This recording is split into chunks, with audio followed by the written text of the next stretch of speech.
सत्येंद्र, आज का हमारा मुद्दा ये है कि सियासी हवा किस ओर बह रही है, क्योंकि जिस तरह से हम देख रहे हैं कि भारतीय जनता पार्टी ने अपना चुनाव प्रचार तेज कर दिया है और प्रधानमंत्री नरेंद्र मोदी खुद मोर्चा संभाले हुए हैं, बहुत एक्टिवली वहां पर प्रचार कर रहे हैं, वर्चुअली भी संबोधित कर चुके हैं रैलियों को और अब उनकी खुद भी व्यक्तिगत तौर पर भी आने की तैयारी है।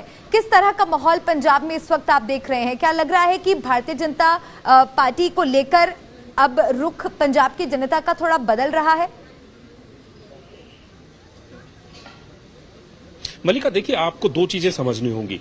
अगर भारतीय जनता पार्टी की पंजाब की राजनीति के साथ जोड़कर बात करें तो भारतीय जनता पार्टी के पास पंजाब में खोने के लिए कुछ भी नहीं है। पहली बार ऐसा हो रहा है कि भारतीय जनता पार्टी अपने ट्रेडिशनल अलायंस को छोड़कर एक नए अलायंस के साथ चुनाव लड़ रही है और वो अलायंस कहीं ना कहीं कांग्रेस पार्टी से टूटकर आया हुआ है। दूसरी बात, भारतीय जनता पार्टी का पंजाब में कुछ इस तरह का माहौल ना था, कभी भी नहीं रहा है कि भारतीय जनता पार्टी अपने दम पर अकेले सरकार बना ले। लेकिन जो मौजूदा हालात पंजाब की राजनीति में बने हुए हैं, अगर आप उनको समझने की कोशिश करेंगे तो फिलहाल पंजाब तीन बड़ी पार्टियों के साथ जो है चुनाव में पूरे पंजाब के जनता का ध्यान लगा हुआ है।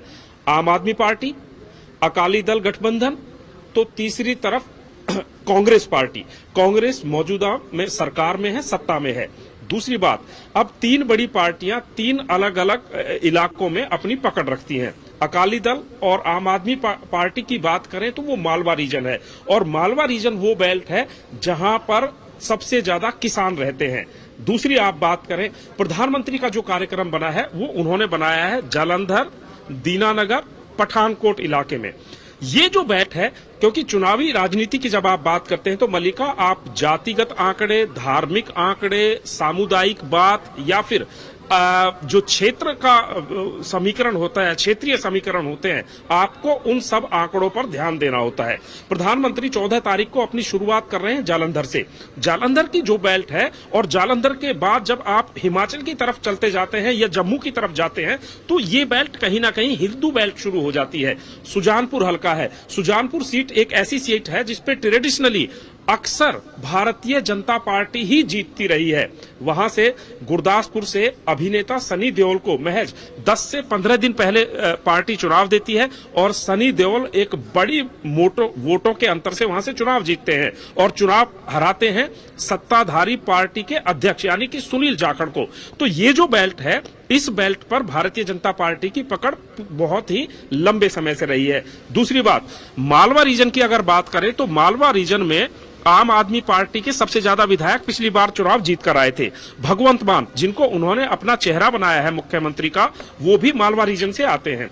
दूसरी बात, अकाली दल की आप बात करें तो अकाली दल जो गठबंधन है उसका गढ़ भी मालवा है।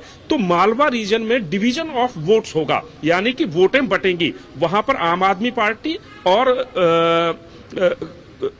अकाली दल, इन दोनों का कड़ा मुकाबला है और इस मुकाबले में आहुति कांग्रेस पार्टी ने भी डाली। चमकौर साहिब से मुख्यमंत्री चरणजीत सिंह चन्नी कांग्रेस के उम्मीदवार थे, लेकिन उन्होंने भी मालवा रीजन में एंट्री करने के लिए भदौर सीट से चरणजीत सिंह चन्नी को उतार दिया। अब वहां पर यह मुकाबला कहीं ना कहीं त्रिशंकु बनाने की कोशिश की जा रही है।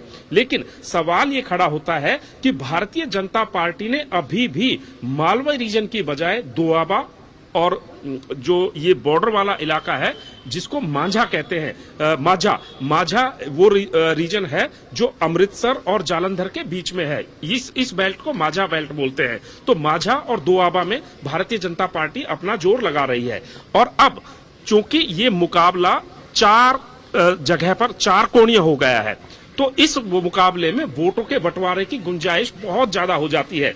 देखिए, मालवा रीजन में जो किसान चुनाव लड़ रहे हैं, किसान भी मालवा रीजन में स्ट्रांग है, वहीं पर अकाली दल स्ट्रांग है, वहीं पर आम आदमी स्ट्रांग है। तो जब वोटों का विभाजन होगा उसका फायदा कहीं ना कहीं भारतीय जनता पार्टी उठाने की कोशिश कर सकती है। और जिस तरीके से अब रुझान पंजाब से आ रहे हैं, जिस तरह के ट्रेंड्स वहां से आ रहे हैं, ऐसा लग रहा है कि फिलहाल जो माहौल है वो किसी एक पार्टी के पक्ष में क्लियर नहीं है, यानी कि बहुमत जैसा शब्द यहां पर सुनाई नहीं दे रहा है, बल्कि खिचड़ी पकने के आसार ज्यादा हैं। और जब किसी भी तरीके से खिचड़ी पकती है या फिर हंग असेंबली के चांस होते हैं, तो उसमें भारतीय जनता पार्टी को एक बड़ा फायदा हो सकता है। और भारतीय जनता पार्टी अगर डबल डिजिट में भी जाती है तो उसे अकाली दल या फिर किसी अन्य के रूप में एक सहयोगी भी मिल सकता है। और यहां पर भारतीय जनता पार्टी की, जैसे मैंने शुरुआत में दौर में कहा था, भारतीय जनता पार्टी के लिए खोने के लिए पंजाब में कुछ भी नहीं है,